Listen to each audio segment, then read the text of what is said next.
Shalom, selamat pagi. Berjumpa lagi dalam renungan pagi bersama saya. Sebelumnya mari kita berdoa. Tuhan Yesus, terima kasih untuk pagi ini. Kami buka hati kami. Kami mau melembutkan hati kami Tuhan. Kami mau menerima rema-Mu. Kami mau Tuhan ditegur, dikuatkan. Biarlah segala firman ini hidup dalam hidup kami. Dalam nama Yesus, biarlah Kau juga kuasai hamba-Mu ini. Biarlah segala sesuatunya keluar daripada Engkau saja. Haleluya. Amin. Pagi ini judul renungan saya adalah jiwamu akan baik-baik saja.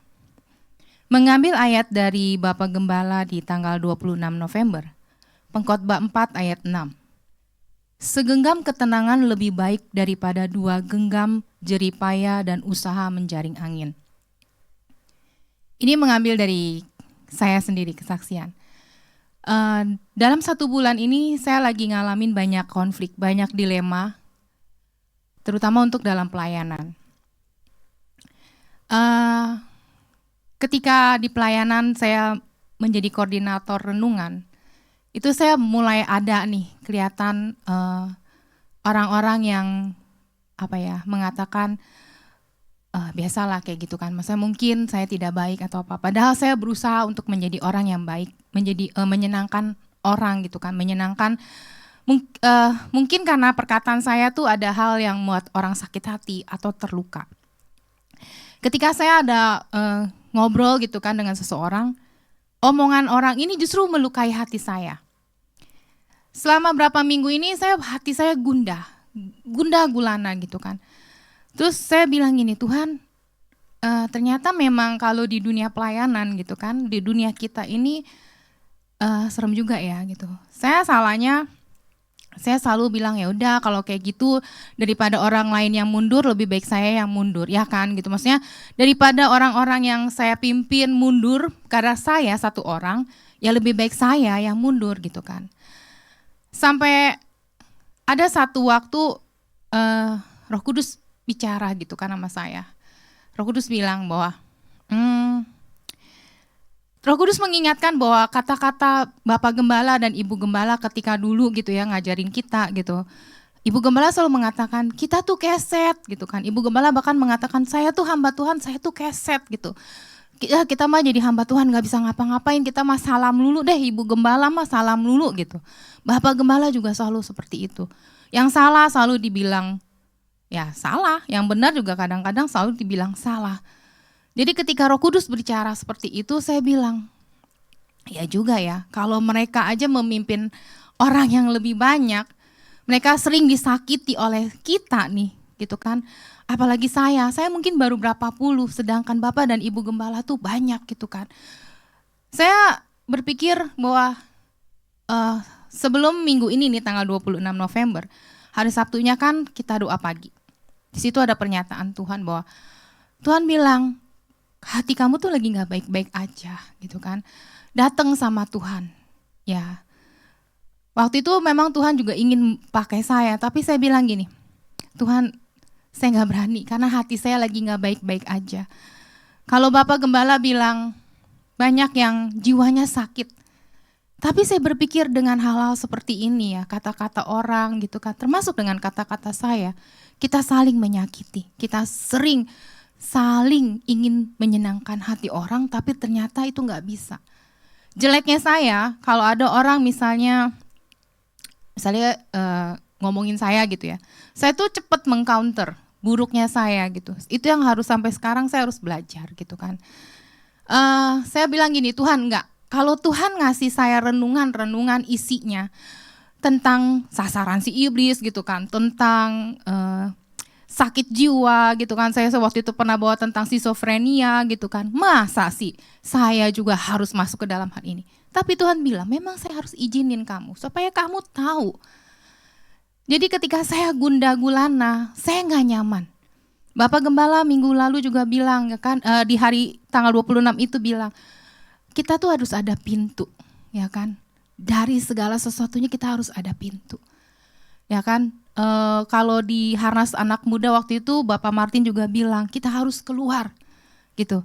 Saya bilang oke, saya harus keluar. Seberapapun orang saya gak akan bisa menyenangkan mereka. Ajar saya Tuhan untuk fokus sama Tuhan aja. Saya selalu bilang kan di sini di renungan bahwa jangan lihat orang, jangan pikirin kalau orang nyakitin. Ternyata itu berdampak ke saya belakangan ini.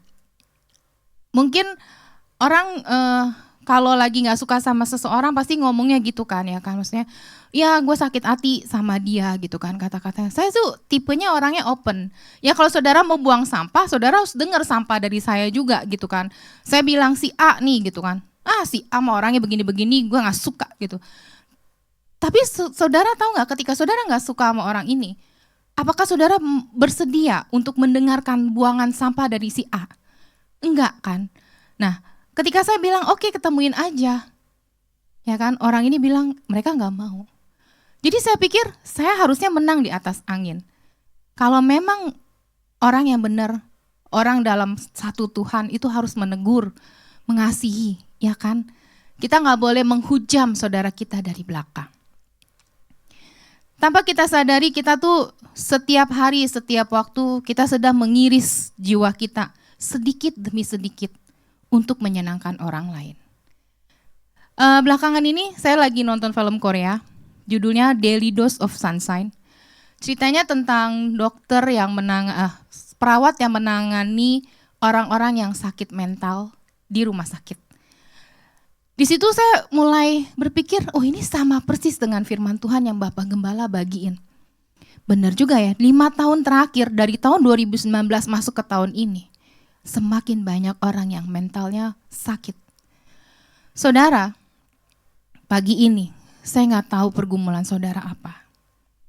Saya punya pergumulan, saudara punya pergumulan. Jangan biarkan jiwa kita semakin sakit, saudara. Seperti Bapak Martin waktu itu memberikan gambar bahwa Tuhan Yesus selalu menunggu kita dengan tangannya. Dia selalu menunggu bahwa, ayo aku selalu akan menolong kamu. Apakah kita akan menjulurkan tangan kita juga atau kita akan diam aja? Jangan salahin Tuhan, saudara. Kalau kita udah mulai sakit jiwa kita jangan salahin Tuhan. Tuhan, aku begini tuh karena Tuhan loh. Tapi karena kita sendiri, saudara. Seperti yang saya alami. Semua hal yang membuat sakit hati saya, membuat saya terluka, membuat saya jadi merengek-rengek. Padahal orang gak ada yang tahu. Tapi saya doang yang tahu. Ternyata hal yang membuat saya sakit, membuat saya terluka itu iblis yang membuat saya, menggerogoti saya.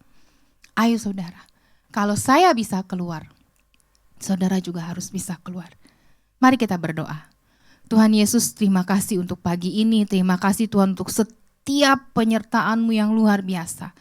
Tuhan, kalau hari-hari ini semakin berat, hari-hari ini kami sedang mengalami dilema, hari-hari ini Tuhan kami mungkin sedang depresi, kami sedang stres, kalau kami jiwanya sedang sakit, Tuhan kami perlu Engkau, kami mau meraih tangan-Mu Tuhan, kami mau pegang erat-erat tangan-Mu Tuhan.